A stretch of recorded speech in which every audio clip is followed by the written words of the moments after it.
The information provided on lifeinterruptedradio.com is for educational purposes only. Welcome, everyone, to the Autoimmune Hour, Thriving to Surviving with Sharon Saylor. And I'm Sharon Saylor from SharonSaylor.com. And it's just such an honor and a pleasure to be with you here again on another episode. And I just keep finding the most amazing guests. You know, when I first started out, I started thinking about autoimmune in I'll say a very narrow way, like find a cure, find a cure. That was sort of my face forward, plunging forward. But as I began to experience the healing process, I realized there was so much more to healing and this whole healing process than just this narrow mind to sort of find a cure. And as you know, if you've been listening to some of the shows, we've had everything from money experts to energy workers to, it's an amazing group of people, integrative health professionals. Oh my goodness, just an amazing group of people. And I've just got another amazing one for us tonight. And this is a topic that I touch on some with some of our guests, but not in great detail. And when Rhoberta Shaler and I were talking, I said, you've got to come on the show because your expertise is what we need to hear. So let me introduce her. And she's a relationship consultant, mediator, and speaker. Dr. Rhoberta Shaler is known as the Relationship Help Doctor, and she provides urgent and ongoing care for relationships in crisis. Her mission is to help people stop tolerating abuse. Even the United States Marines has sought her help. She's just awesome. You guys are going to love her. But let me finish a little bit more so you have some background of why I had to have her on the show. Dr. Shaler focuses on helping the partners, exes, and adult children of those relentlessly difficult people she calls hijackals. I love that term. We'll talk to her about that. And to stop the crazy making and save their sanity. She's the author of 16 books, including Escaping the Hijackal Trap and Stop That Crazy Making. She also has 2 podcasts of her own, Emotional Savvy Show and Save Your Sanity, and her own channel, Emotional Savvy, on Binge TV Network. So welcome, Dr. Rhoberta. Thanks for being on the show. No, it's a delight to be here with you. You know, I just love your podcast and your blog posts and everything that you talk about. And I'm so on board with my work outside of the Autoimmune Hour. We talk to each other about a lot of things that are similar. I talked about dealing with difficult people as well in my body language work and how you save yourself using nonverbal communication. And so Rhoberta and I share a lot of similar thoughts about this idea, but we were talking recently and we both were sort of nodding our heads as we were listening to each other's stories about this idea of how tough it is to talk to medical professionals. Oftentimes, I like to call them the white coat authority, because oftentimes they get in their head that they know best and that even though this is my body and I'm experiencing everything every day, couldn't possibly know what's going on. So I wanted to have Dr. Rhoberta on, and she's had some both personal and a lot of professional work around helping people. I'll say stop the crazy making, but we're going to talk about stop the crazy making in the sort of the medical sense, talking to medical professionals. And Dr. Rhoberta, share with us, I know when we were talking previously, you shared with me a couple of amazing stories about having to deal with medical professionals. Yes. You know, there are lots of wonderful medical professionals. So I just want to start there, Sharon. Yes, absolutely. I am not painting a broad brush, but when you bump into those hijackals in the medical profession, it can be intimidating. Yes. And, you know, let's define a hijackal. A hijackal is a person who hijacks a relationship for their own purposes and then relentlessly scavenges it for power, status, and control.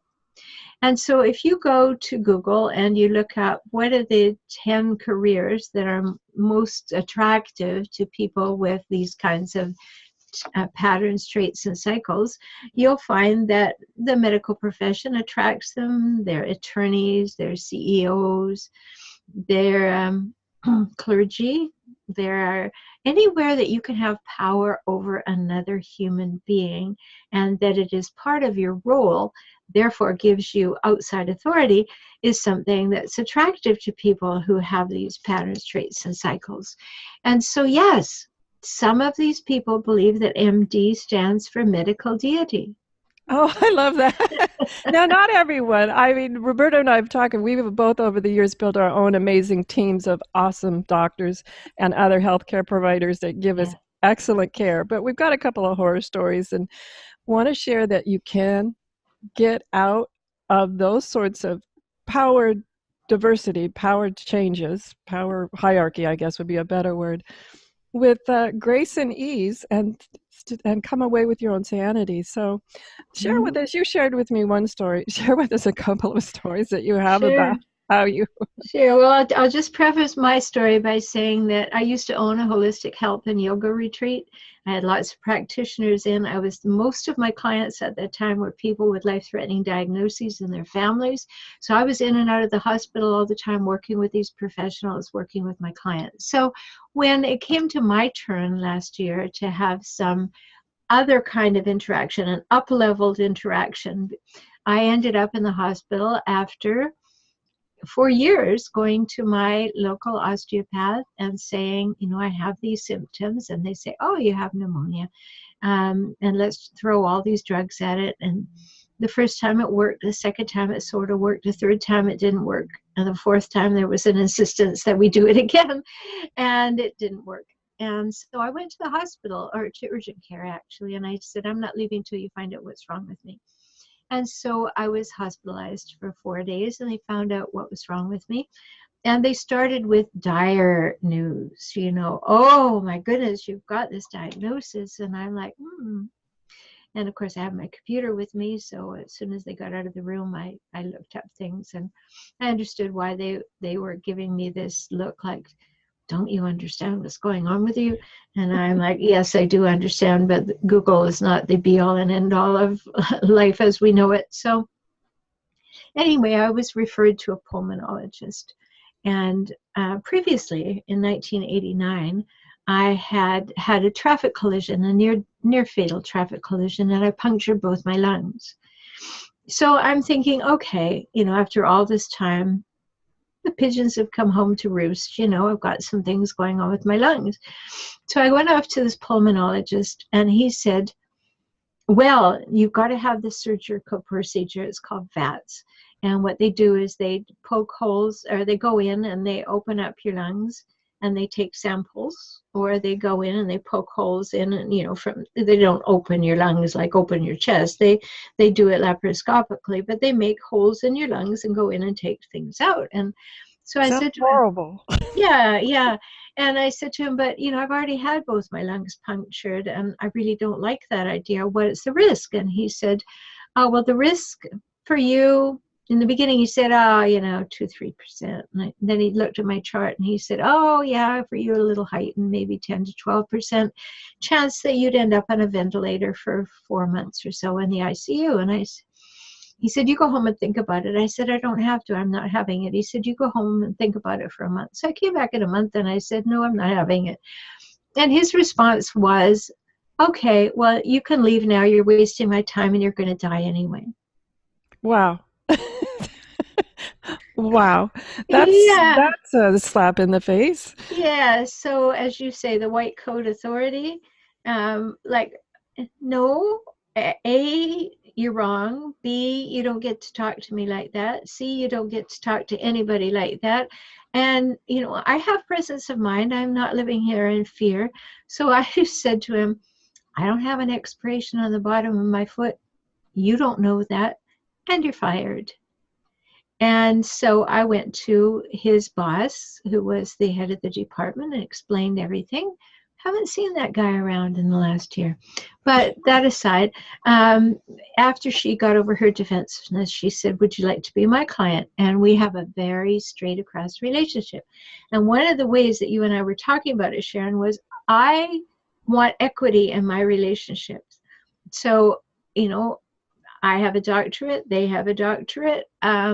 If somebody calls me, miss somebody, which they seem to like to do, I correct them. And then if the doctor calls me by my first name, I will say, I call them by their first name. And when they do that, they're stunned. absolutely stunned. And that's how I determine whether or not we're going to have a collaborative relationship. If they're stunned but they don't say anything, we're good. If they're stunned and they want me to call them doctor, and I say, you call me that too. We're equals, and you are just one part of my team. I have the body. I know what's going on with it. You have the knowledge about other bodies, and I will share my personal knowledge, and you will tell me your general knowledge, and we'll figure something out. And that's one of the ways I calibrate a doctor worth working with. Absolutely. And that, absolutely, some of you might be going, oh my gosh, Rhoberta's done this a lot, so she's very comfortable doing that. And I think it's very profound when you're able to speak your truth authentically and with perfect clarity like she has here for us. And grab the transcript so you can practice that for sure. And there are other ways, because I don't have a doctorate, so I can't sort of claim the same ground as doctorate, but I do claim that human to human, and you can treat me as a human being. Absolutely. common ground. Yeah, like I think when you have that conversation, Sharon, I'm sure you've mentioned this many times, when you have that conversation of how are we going to be a team, not a hierarchy, but a team. Like you have a body of knowledge that's general to medical things, and I have a body and I know all about it. So we are a team. We are not you telling me what to do. It is me hearing what you have to say, giving you feedback, and us deciding how to do it. And I'll tell you, even with my new pulmonologist, she said to me, well, we're going to try these drugs, and you have to take this drug, mycophenolate, and you take it with prednisone. And I said, no, we won't be having the prednisone. So what do you mean? She said. I said, no, we'll try the other one, but we're not having the prednisone. And there was a moment when we just gazed at each other, and then she said, oh, well, I've never done it that way before, but we could try it. And I thought, all right, now we're on the same team, because prednisone to me is a last resort drug. And I'm not at a last resort for my body. I have a super sensitive body. So you give me a little bit of something, it's probably going to do more than you think. So we don't start with the big doses. We start with the little doses. And that's the power of knowing your own body. Rhoberta and I have talked before about the idea of journaling, what's going on for you. I mean, some people keep food journals and other people keep sort of what I'll call emotional journals. I also like to keep symptom journals and outcome journals and intention journals, because oftentimes you may know intuitively, oh man, I'm hypersensitive, like Rhoberta said. It just takes a little bit and we're off to the races, where someone's trying to megadose because that's what the stats say. That's what is most people. And yet, sometimes I found that I pull out those journals and I'm able to have my own backup information, that if a doctor is sort of pushing me, I could say, look, these are what the things that happen on these other prescriptions, and these are the doses I was taking, and those are way below the clinical standard doses. And so sometimes that helps you if you come with some backup information. There's no problem. I've always had doctors been very happy when I've come as an informed person. Mm-hmm. And just I'll just jump in for a second. It may be as simple as this that you say to your doctor. Do you know, if I have a piece of chocolate, or I want to have a piece of chocolate, I have to have it before 10 o'clock in the morning, or else I won't be able to sleep for 16 hours after I have it. I know this about myself. So if I can say that, or if I have a cup of coffee, I have to have it before 9 a.m. And only one, and never again if I'd like to sleep that night.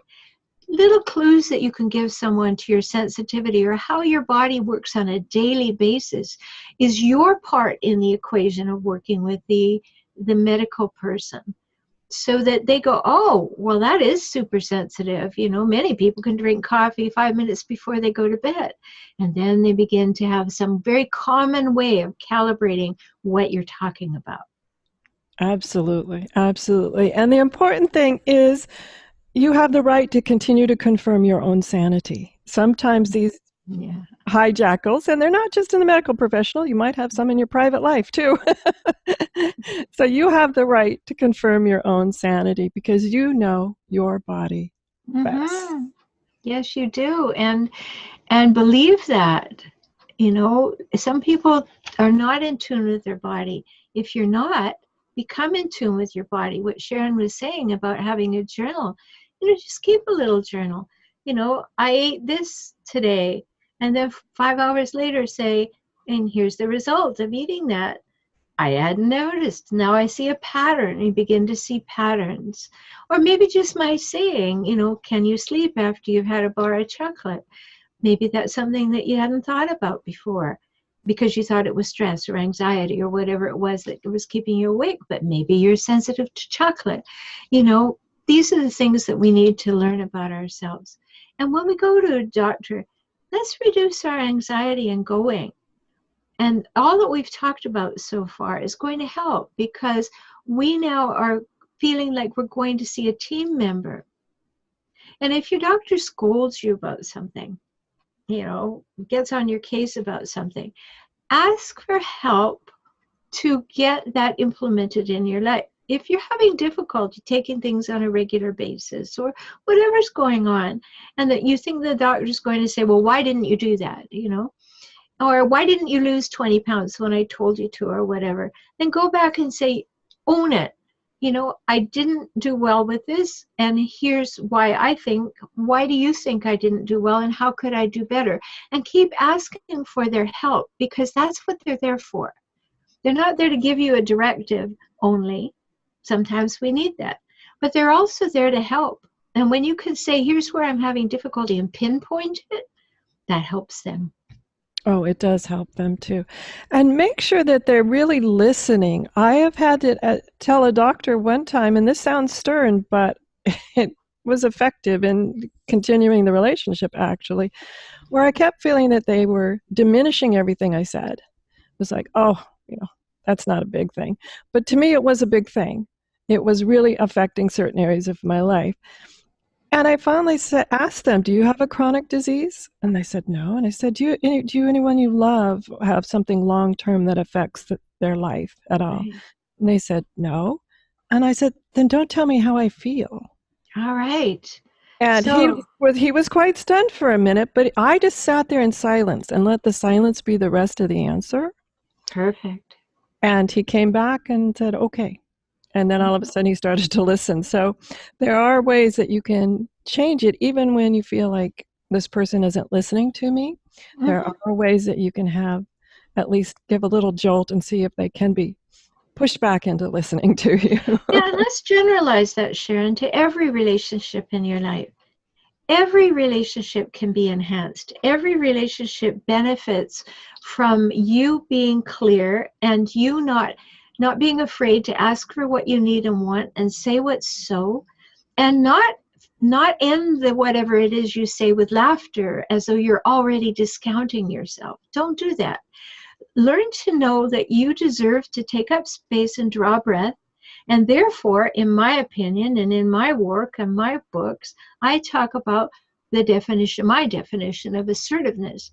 And assertiveness means that at any moment, you know that you have the right to take up space and draw breath, and that you have the right to say what you think, feel, need, and want. As long as you don't talk about another human.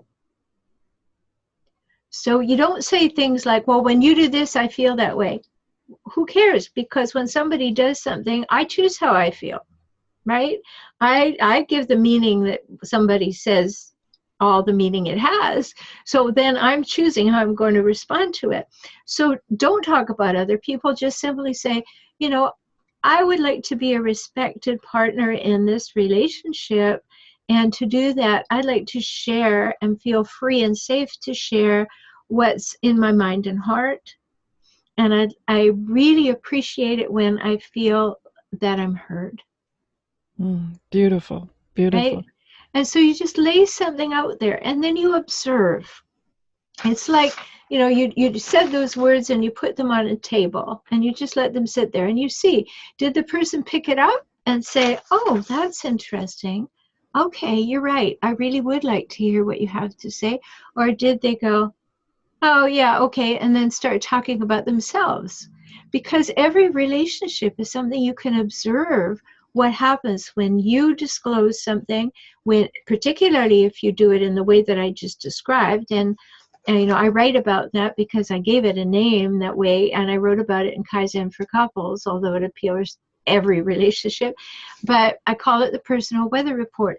And when you get good at this, I developed it about 25 years ago because people were using this thing called the whole message, and they were when you do this, I feel this way. And I thought, oh, no, I don't like that. I was training in a lot of corporate events and knew this is what you're supposed to do. No, that's not going to work because that's just veiled blame. Mm. We need to own our thoughts and our feelings and our needs and our wants, and then know that we are entitled to be assertive, that we can say that as long as we don't blame anybody else for it or even speak about another human. And that's true when you go to the doctor. Like, for me, I would really like to have my knowledge of my body respected. You can say that without laughing or trying to make light of it or anything. You can practice in the mirror. I would really like to feel that my knowledge of my body is respected. And then just look at the person. Don't make light of it. Don't laugh. Nothing. And then you begin to have somebody who's, able to listen to you. Well, that's a powerful concept. And I'm glad you brought up that idea. My next question was going to be, oh my goodness, for years I learned this idea of when this happens, this is what goes on for me.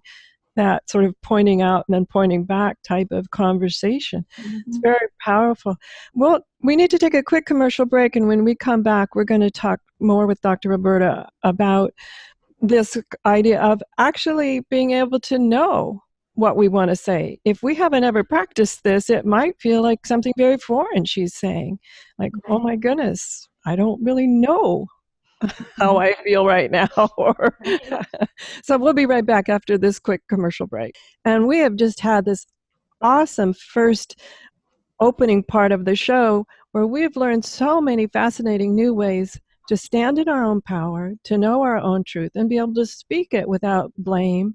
When I love this, where she said, veiled, now remind me, it was veiled blame. Veiled blame. I love that. Because I remember being taught that for the longest time. The technique was called the Ayah Message, and that we should learn to send Ayah messages. When you do this, I feel this way. No. Don't blame your feelings on another human being. Don't do that. Own them. Okay, I feel this way. So I was talking before the break about the personal weather report technique that I developed, and I wrote all about it in Kaizen for Couples. And don't worry about the couples part. It's all that I talk about in relationship is in there. And if you happen to be in the workplace, I wrote a book for that too. It's called Wrestling Rhinos, Conquering Conflict in the Wilds of Work. And everything's in there too. But it's important for us to understand that when we get with a medical professional and we want that sense of, I came to you for your expertise, but I come as an expert on my body, that we have a way to talk to somebody that lays something in front of them that is valuable, and to be able to know that you have the absolute right to assert what you feel, what you think, what you need, and what you want, as long as you don't say anything about another human being, is powerful. But you have to learn to do that. So here's what I have my clients do, Sharon. And I have clients all over the world because I work this way through video conferencing. I have them set their cell phones, the alarms on their cell phones, for 5 times a day.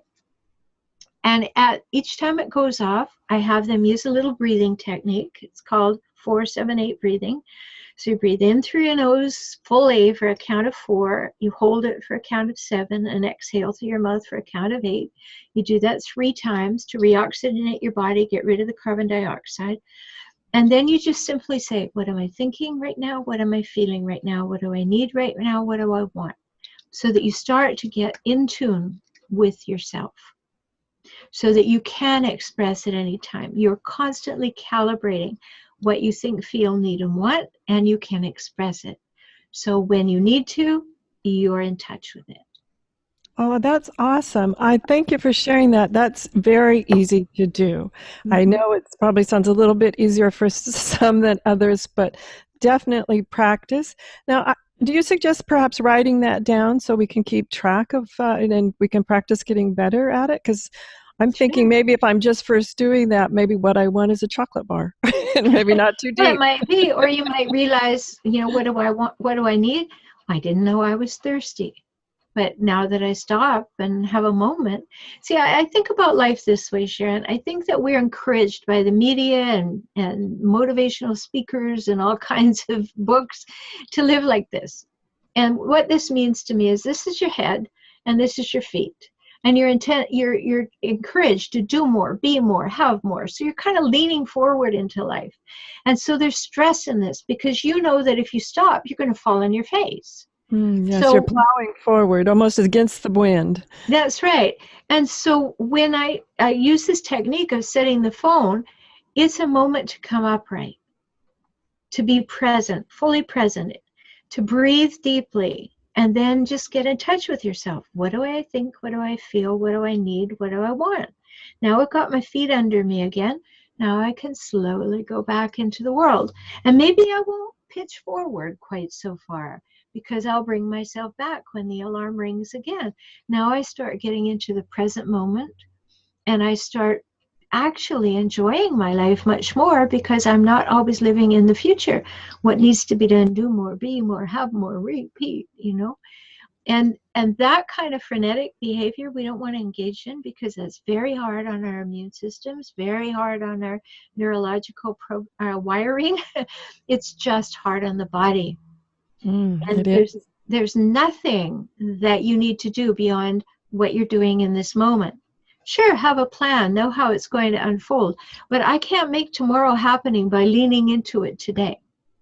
Wow, I love that. I was thinking about something I learned years ago from one of my mentors, how this is in tandem with that. He used to say that whenever you had one of those moments where it was sort of an ouch, or you felt a little winged by someone, as we call it, he said, stop and say, what did I see, hear, and feel that led me to believe? And that was really powerful about saying, stopping in the moment, go, oh, that was an ouch moment. What did I see, hear, and feel that led me to be triggered or led me to believe that that was an ouch moment? And then we take that one step further here with what you're teaching us.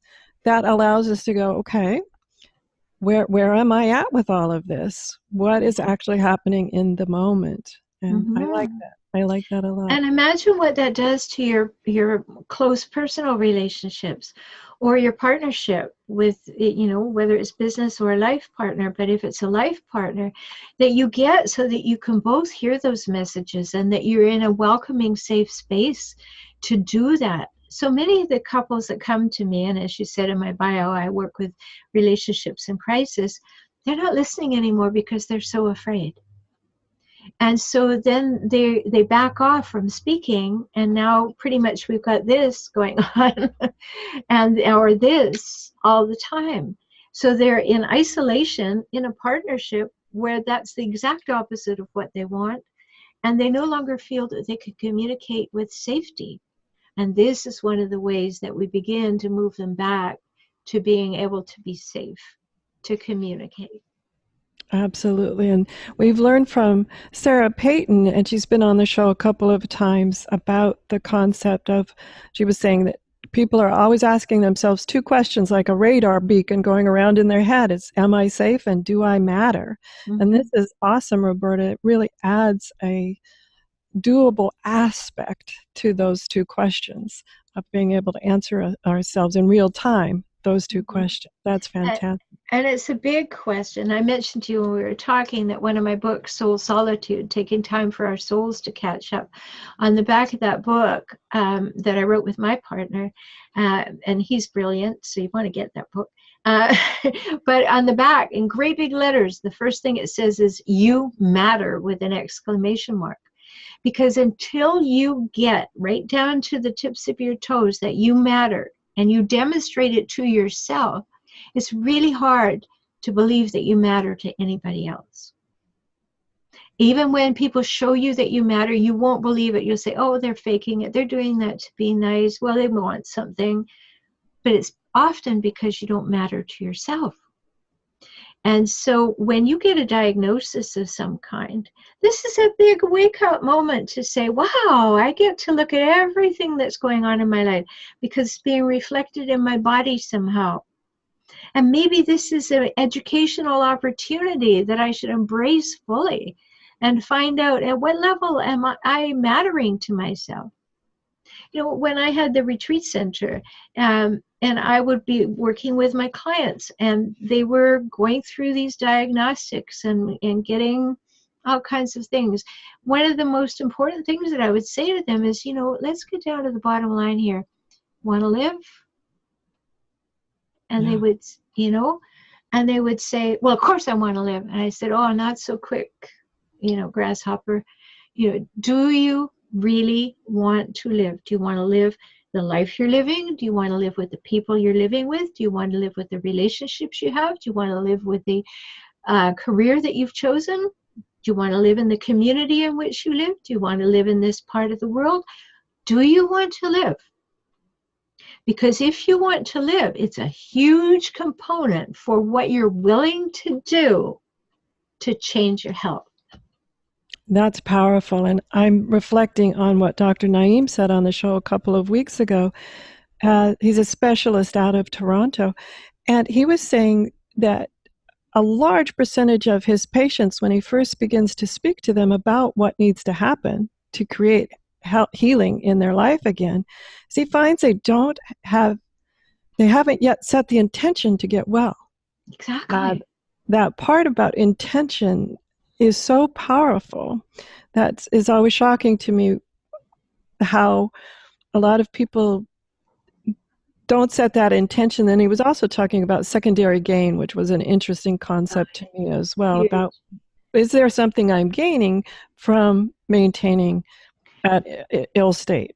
Let me give you an example. I had a client, a young man with 2 kids, a brilliant cartoonist.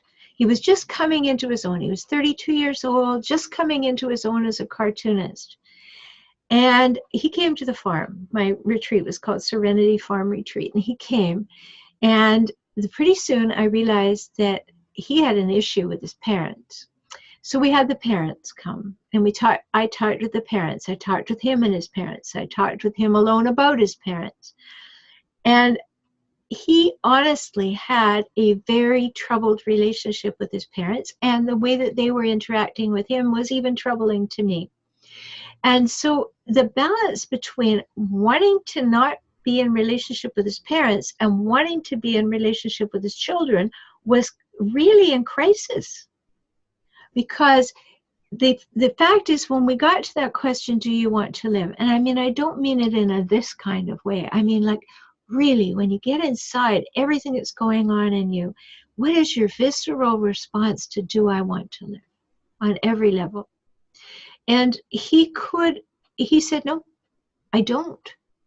And I said, well, you know, we're at the stage in your treatment and all that we really need to understand this intention, because you're going to cooperate with the treatment in a way that is going to do everything you can to get well, or you are going to go through the motions so that you can say that you did, or you're not going to do it at all. And we need to know, what are you going to do? Because this is your life. And we talked about it. I worked with his parents. They would not back off. They didn't want him to be a cartoonist. They felt that he was wasting his life. He'd been an Olympic swimmer or close to it. And they were all invested in what he could be and how he was wasting his life being a cartoonist. And they were on him all the time. And his relationship with his wife was not terrific either, but he had these 2 children. And, you know, after a while, he just said, no, I don't want to do it anymore. I don't want to do it. He said, I'm actually thankful that I've got something that's going to take me out, because it saves me from taking me out. And he was honest about that. And as he came to that honesty, he passed within 2 weeks. Wow. There is such a strong emotional, energetic, vibrational, spiritual, whatever words we want to put on it, component to the idea of wellness and healing. Yeah.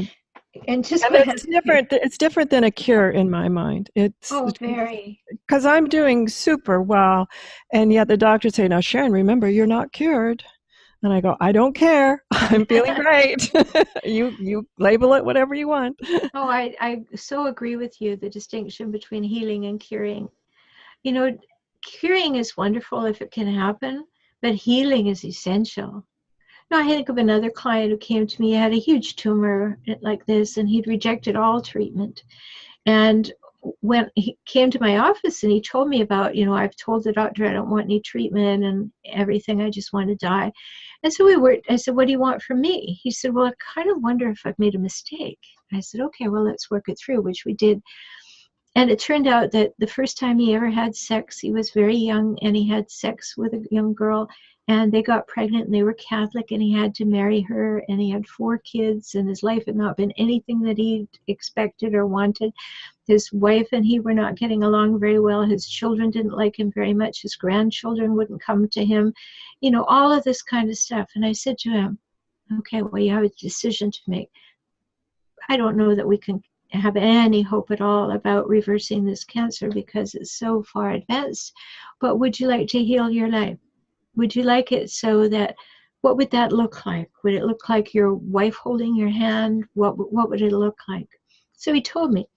So we worked on it. And do you know, the last time I saw him in the hospital, his son was shaving him, his wife was holding his hand, and the grandchildren were on his bed playing. Wow. Awesome. So he healed. He wasn't cured. And he signed a DNS because when you have a tumor that large, they bleed spontaneously, and then they have to take extraordinary measures to get blood into you. And he'd had that so many times, and it was so difficult for him. So once he felt he was healed and the love was there and the relationships were healed, he signed a DNS. And he could do that. Yes, I can tell you lots of stories of people who chose to really restore themselves and did everything that they could, and they indeed healed. And they were far more frequent than the ones who didn't. But this process of inquiry, of really getting in touch with what do you really want, is so powerful, whether you have a diagnosis or you're just asking that question because it happens to be Monday morning, and those are the kind of questions you ask yourself about your life.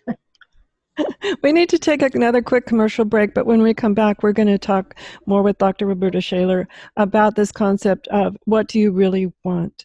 And then we talked about this power of intention.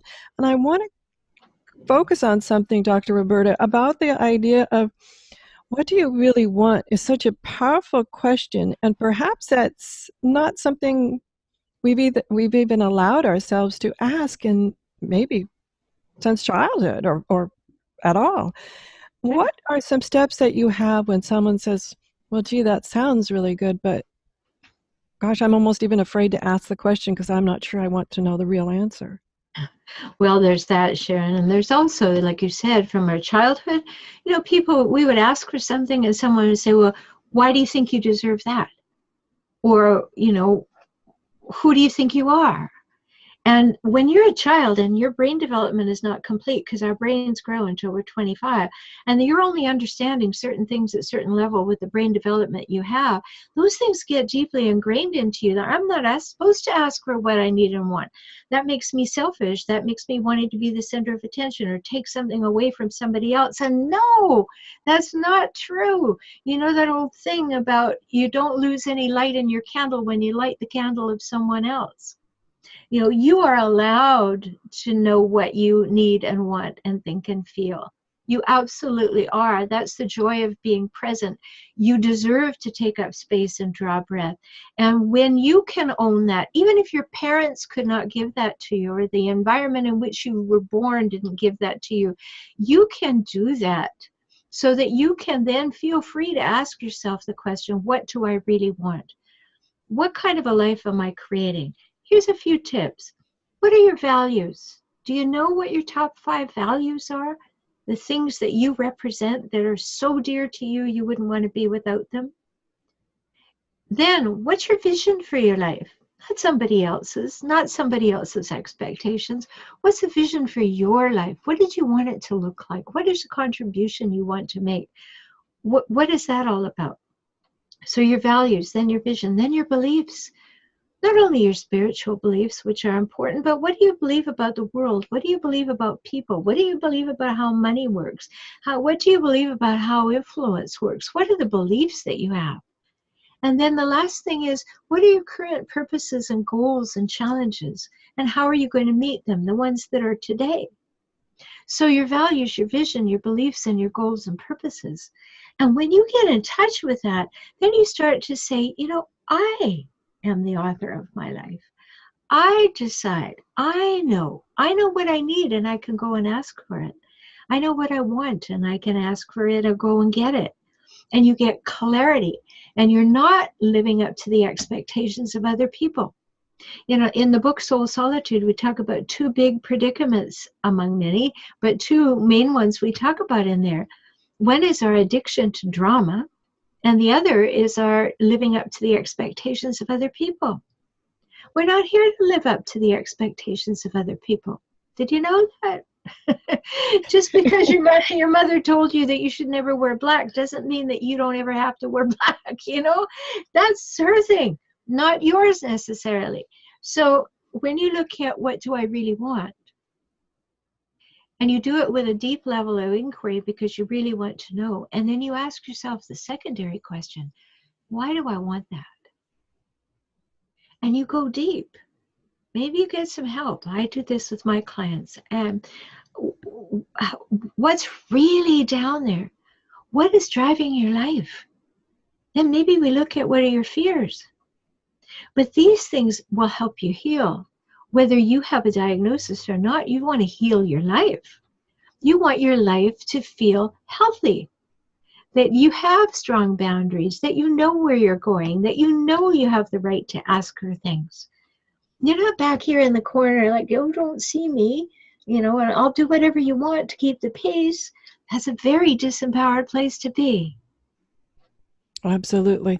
Whether we're talking to our medical professionals as we first started out or as we've gone further down this path to understand even in our personal private relationships, a very disempowering place to be.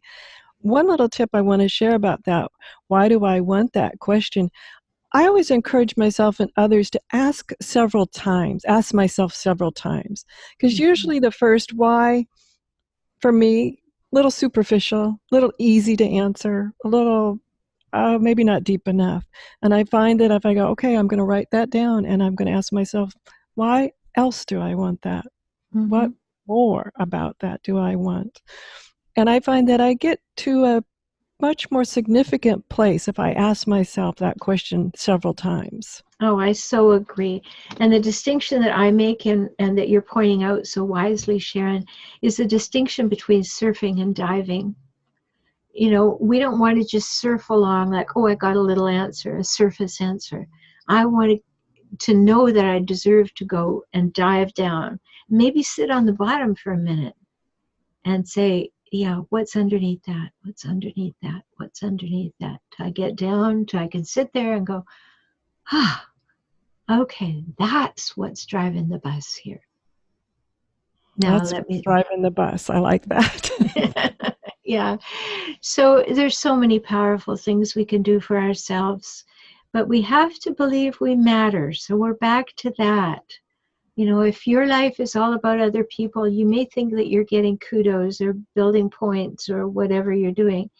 And absolutely give your gifts to the world. But you can't give a gift you don't have. If you don't have it within you, you can't give it. And you may be wanting it from other people, but it's not reflected in you because you're not giving it. You're not giving it to yourself, so you don't have it to give to other people. And then when that happens, we get into resentment. When we get into resentment, the body doesn't like that. Resentment works on the inside. Maybe it'll be an autoimmune exacerbation or a flare-up. Maybe it will be a headache. Maybe it will be a churning gut. Maybe it'll be something more chronic. But resentment will cause things to go wrong.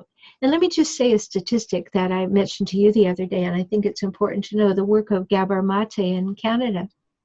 Dr. Mate. And because I work with people who are the partners and the exes and the adult children of hijackals, it really pertains to them. So I was happy to have the statistic. When we live in chronic stress coupled with chronic anxiety, they have to be hooked together. Chronic stress and chronic anxiety as women, his research shows that the incidence of us having breast cancer goes up 9 times. That's a shocking statistic, absolutely shocking statistic. And I like to think of that when we have those two coupled together. I have this visualization. My brain works in metaphors. And I always have this visualization that my fight or flight, the switch has been stuck on. Mm-hmm. And so how do I turn that switch off? Beautiful.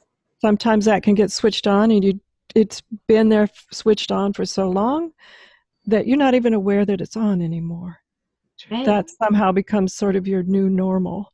Mm-hmm. I want to circle back and talk about something, though, when we were talking about just sitting there, as we said, sort of at the bottom of the pond, we'd gotten to that point. I've heard from several people tell me things like, oh, but I couldn't do that. That feels so selfish. I know you have a great definition of selfish, so share with us this idea of taking care of ourselves first and how other people can say the word selfish. Mm-hmm. Well, back in the day when we had tapes, Sharon, I had a talk that I called Being Positively Selfish. And I meant that as a double entendre because there is positivity in selfishness. And it's not about self-centeredness. It's about being able to put yourself first when it matters and keeps you in balance, and when to know when to put others and other things ahead of yourself. But we're always balancing. I don't believe as humans we're ever balanced. I believe every day we're balancing. And so we have to be in that balancing place between going within and coming without. And that's what creates balance. To go into the silence or the question or descend into those kinds of places we were just talking about, get some answers, get some clarity, come out and express an experience in the world, go back. This balance is what gives us health. And when we get into this, like you were just talking about, always the switch is on, this is exhausting. Be more, do more, have more, be more, do more, have more. Forget about yourself. It's all about other people. No, if I could take one phrase out of the English language, there are 2 that I don't like, but one in particular, I would ban the phrase, give until it hurts. Mm. It's absurd. It's absurd. The whole world would be hurting. And all we need to do to have things to give is to have them within us. Love, peace, joy, clarity, respect, trust, honesty. We have these things, so we have them within and they're developed and we're demonstrating them. We have them to give. Those are our gifts to the relationship. But if we haven't developed them, we're going to be like, how do I get into your game? No, you don't have a contribution to the relationship if it's all about their game. You need to know who you are. And what are the things that are important to you? And then how do you demonstrate that every day? How do you demonstrate your values and your vision and your beliefs and your purpose? You're worth that because you matter. You're not here by accident. Just think about it for a moment. There's 100 gazillion sperm in one egg. What are the chances that one of those 100 gazillion sperm is going to find that one egg and that became you? You matter. And when you start treating yourself as though that's possible, maybe you can't say yes for sure right now, but that's possible, that you do matter, that your being here matters, then you develop yourself so you have your best gifts to give and you can receive the gifts of others without resentment. And you can be joyful in that. And think about how that turns that switch off. You're not in flight or flight anymore because you're in equilibrium. And you know that the exchange is straight across. And when I'm working with these troubled relationships, usually we got a lot of this. There's hierarchy, imbalance, patterns of imbalance. We can fix many of them. Some of them we can't fix. Some of them have to end.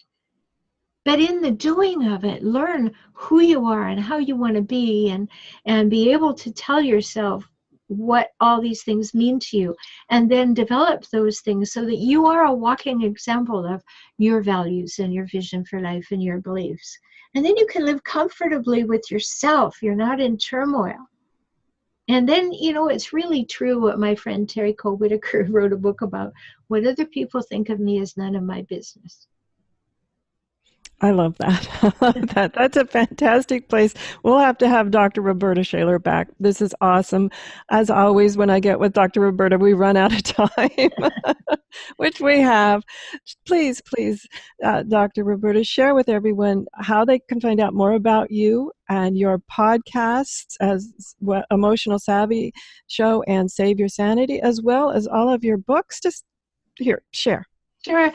Well, first of all, come and find me at forrelationshiphelp.com, FORrelationshiphelp.com.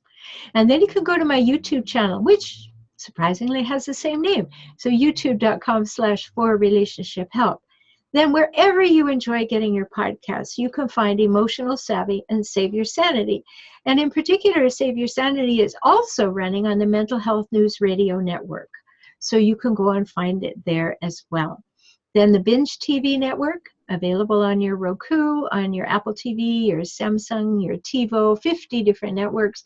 My show there is called Emotional Savvy. So there are lots of ways you can get in touch with me. And of course, all my books are on Amazon. But always remember you spell my name Rhoberta. Otherwise, you'll get tripped up. So Rhoberta, Rhoberta, and then you get the next H, Shaler. Oh, I'm glad you spelled it. Yes, that trips up, especially since our last names are so similar. My tongue always gets twisted up. We'll have the spelling of her name over at understandingautoimmune.com, as well as the podcast and the video of this. You can find that as sign up for Courage Club and get your free transcript. I love the transcript, especially for a show that was as deep as we went today with Dr. Rhoberta. She gave us a lot of tips and clues and even ways to say things, and we can hear it and we're going, yes, yes. But get the transcript because you're able to read through it point by point, highlight it, and sometimes even use it as a script. Practice, practice, practice, as she mentioned. Be sure and practice some of this. If it doesn't feel like it comes natural, you can just say it out loud to yourself. Practice. So thank you, Dr. Rhoberta. We're going to have you back because this was awesome. We just went very, very deep here today. Everyone, join me next week for another episode. We bring you brand new episodes every week, and check us out on YouTube to see the videos. That's somewhat newer, but that is over at YouTube/Understanding Autoimmune. And we're on Instagram now, too. I want to share with us over at Autoimmune Hour on Instagram. So we're just trying to spread the word as much as possible. And thank you, all the members of our beautiful Courage Club community who spread the word, too. And have a great weekend, whatever your adventures. I'll see you here next week. Enjoy. The information provided on lifeinterruptedradio.com is for educational purposes only. What you hear, read, and see on Life Interrupted Radio is based on experience only. The information presented here should never be used for any legal, diagnostic, or treatment purposes. Always seek sound legal, medical, and/or professional advice regarding any problems, conditions, and any of the recommendations you see, hear, or read here on Life Interrupted Radio.